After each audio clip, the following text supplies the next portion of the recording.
This is my warm-up dance. This is my warm-up dance. Shake my booty, roll my chin. I don't care, let's do it again. This is my warm-up dance, bitches. This is my warm-up dance. What? Hello, everyone. My name is Matt Worldly, and this is my laboratory, located in Denver, Colorado. And this is what I like to call the light show. Whether I'm sharing light from my mind or my heart with you, or I'm sharing my beautiful light display that I like to call Alien Wizard Science, ultimately, I'm here to inspire you and maybe help you see the world in a more beautiful way and maybe see yourself in a more beautiful way as well. Today's going to be a challenge for me. It's going to be kind of a tough episode because I have to talk about some dark shit. And I wouldn't say that's necessarily my strong point. I don't like to pretend like I know it all, like I know what's going on. I'm not a very political person. I don't read that many books, but I'm starting to. I just like to listen to nature and share what I learn from nature with you. So that's what we're doing today. And the part of nature that I would like to share with you is a work of art that I created back in 2014. This work of art is called Lost in the Obvious, and it reflects on all of the evil elements that exist within the world we live in. If we look, we have genocide, factory farming, slavery, and nuclear warfare. And on today's episode, we're going to talk about just one limb, just one aspect of this work of art, because there's a lot to unpack here.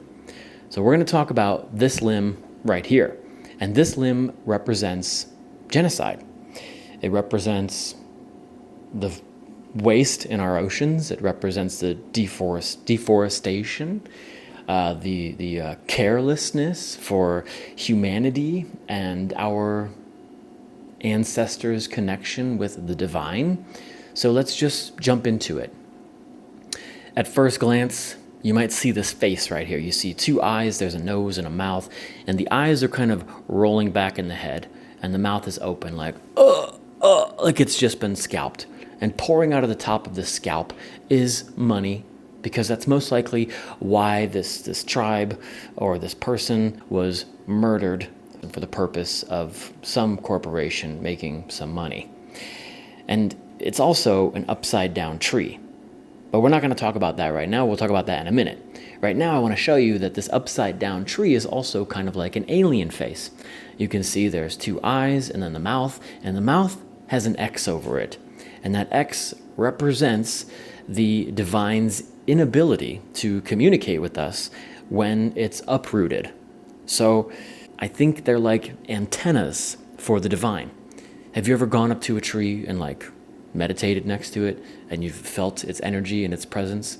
Well, I believe that divine spirits, entities, aliens, whatever you want to call them, use trees as a hub, kind of like a satellite, essentially, to see our world from their perspective. They can't be here with us physically on this plane, but they can use trees as a channel to communicate.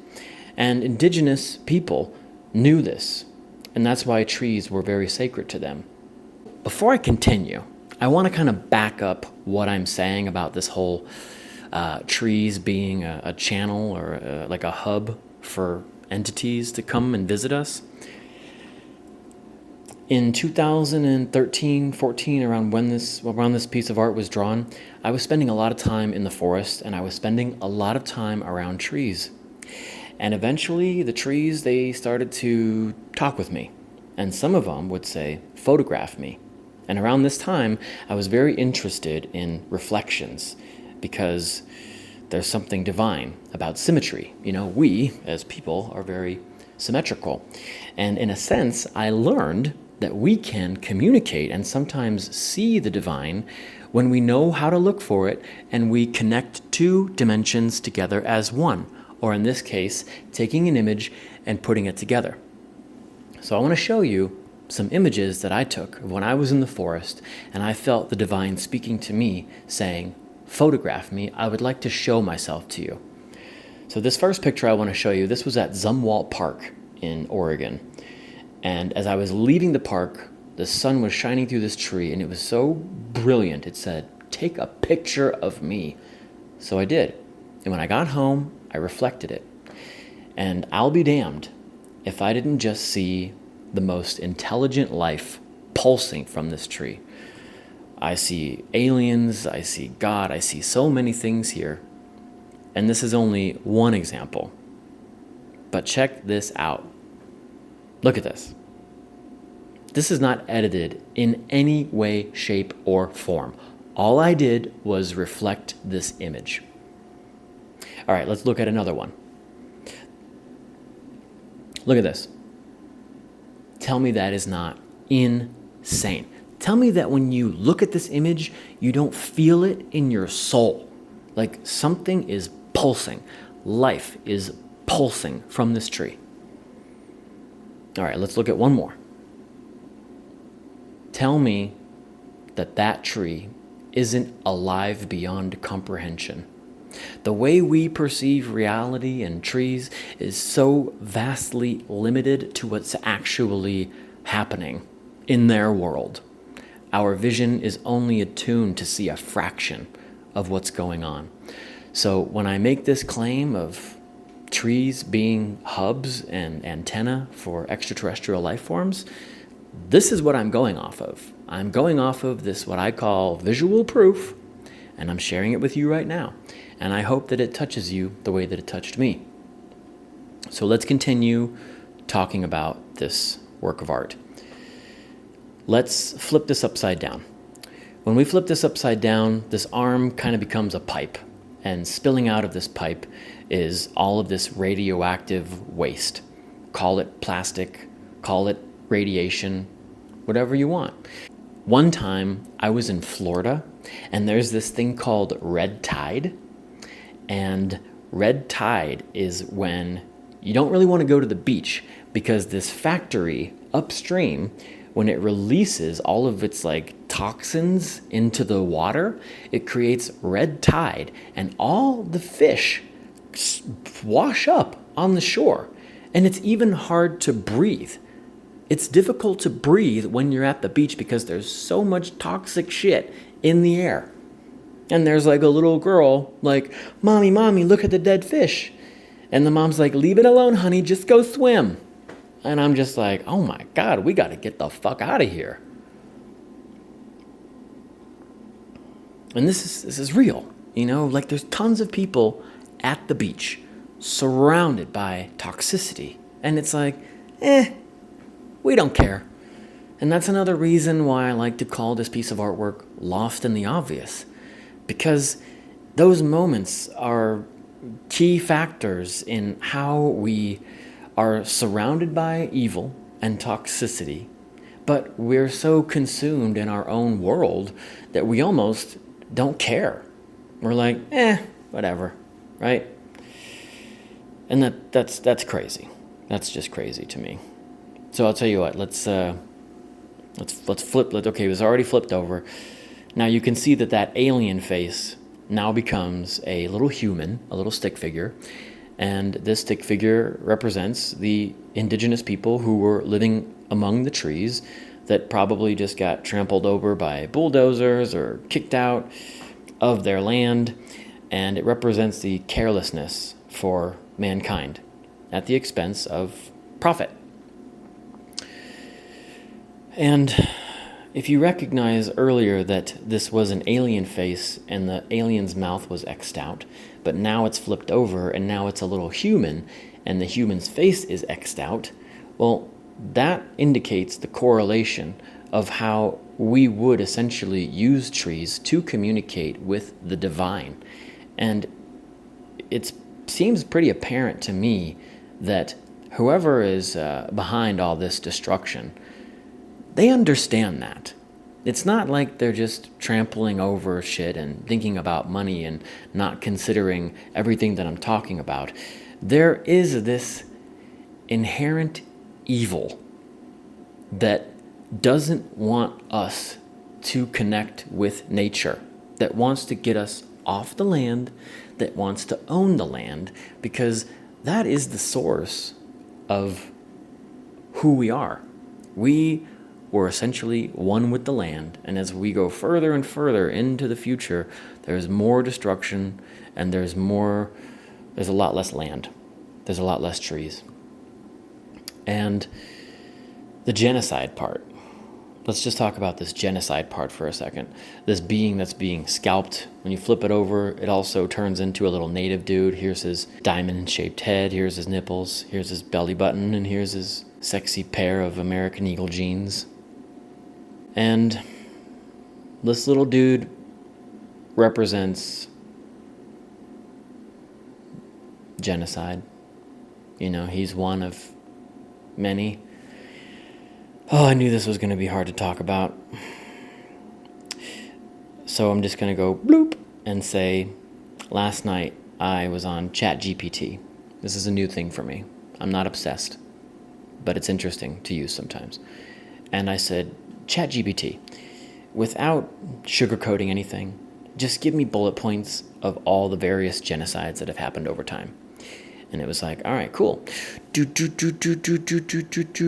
there was like nearly 30 to 40. And it's just like Uganda, Rwanda, Germany.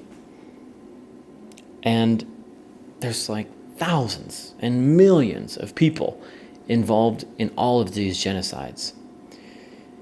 And it's a real thing. And last night, I kind of got stuck. I really am excited to share this art with you and to share this video with you. But last night I got stuck and I got emotional. And I'm like, what am I supposed to say?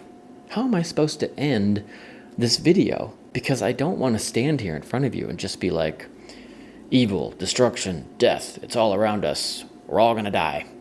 You know? I desire to be proactive in front of this camera and try to find a solution. And it's apparent that there is so much evil and corruption in this world, and sometimes it feels like it's all-encompassing and it's surrounding us, and there's nothing that we can do about it. So I'm like, what do I say?